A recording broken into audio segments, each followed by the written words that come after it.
जळगाव जिल्ह्यातील जामनेर तालुक्यातील वाकडीचा परिसरातील अनेक गावांमध्ये अवैध दारू विक्री होत असल्याच्या तक्रारी ग्रामस्थांकडून सातत्यानं करण्यात येत आहेत। या प्रकारामुळे अनेक तरुण व्यसनाच्या आहारी जात असून त्याचा गंभीर परिणाम त्यांच्या कुटुंबावर होत असल्याचं नागरिकांचं म्हणणं आहे। ग्रामस्थांच्या मते व्यसनाधीन युवकांमुळे घरगुती वाद, आर्थिक अडचणी आणि कौटुंबिक हिंसाचाराच्या घटनांमध्ये वाढ होतीये। अनेक युवकांचं शिक्षण, रोजगार आणि वैवाहिक आयुष्यही धोक्यात येत असल्याची चिंता व्यक्त करण्यात आली आहे। या पार्श्वभूमीवर ग्रामस्थांनी राज्य उत्पादन शुल्क विभाग आणि पोलीस प्रशासनानं संयुक्त कारवाई करून अवैध दारू विक्री तात्काळ बंद करावी अशी जोरदार मागणी केली आहे। तसेच या विषयावर सामाजिक बांधिलकी जपत एका प्रसिद्ध युट्यूबरनेही ग्रामस्थांच्या समस्या मांडणारा व्हिडिओ तयार केला असून प्रशासनानं त्वरित दखल घेऊन प्रभावी कारवाई करावी अशी अपेक्षा व्यक्त होतीये। टाइम्स ऑफ महाराष्ट्रसाठी जळगाव जिल्हा प्रतिनिधी विनोद पवार यांचा रिपोर्ट। मा एक मुलगा होता, नवरा दारू पित होता। मी खूप घेऊन फिरली, एकटीच फिरली, माझ्या मागे कोणीच नव्हतं। माझा मुलगा वारून गेला दारूच्या पायी, नवरा पण वारून गेला। मी एकटी एक नातू आहे, याचे सारण परवीचे सारण राहते, मला बोलता नाही। मी आलोय वाकडी गावामध्ये। हे जामनेर तालुक्यातलं गाव आहे आणि माझ्या हातामध्ये तुम्हाला जे दिसत आहे तो आहे साक्षात मृत्यू।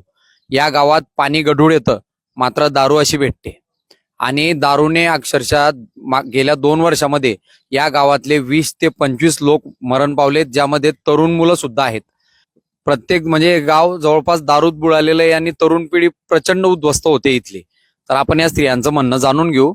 आमच्या गावामध्ये एकदम गंभीर परिस्थिती आहे। दारूची पाणी कमी न दारू एकदम जास्त चालू आहे।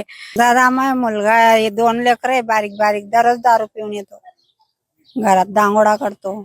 माझा मुलगा खूप दारू पिते, त्याच्या बापाचं कंबळ मुडेल आहे, काम धंदा होत नाही आणि तो दारू पिऊन संध्याकाळी आम्हाला त्रास देते, जीव खाऊ देत नाही। मुलगा आहे म्हणून आम्हाला काय फायदा नाही, नुसतं दारू मध्ये राहते 24 घंटे।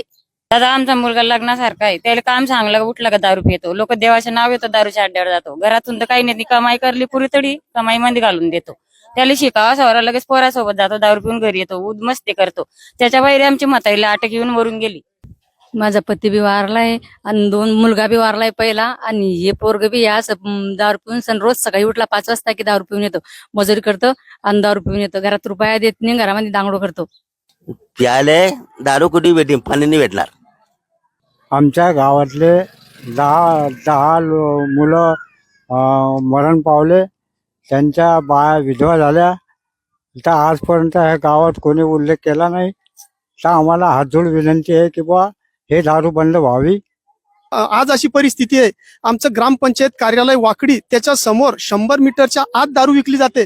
तिथून जिल्हा परिषद शाळा, जिथे शिक्षणामुळे मुलांचं भविष्य उज्ज्वल होईल, अशा ठिकाणी सुद्धा 100 मीटरच्या आत दारू विकली जाते। प्राथमिक आरोग्य केंद्र असो, तिथे पण 100 मीटरच्या आत दारू विकली जाते। बस स्टँड परिसरात सुद्धा 100 मीटरच्या आत दारू विकली जाते।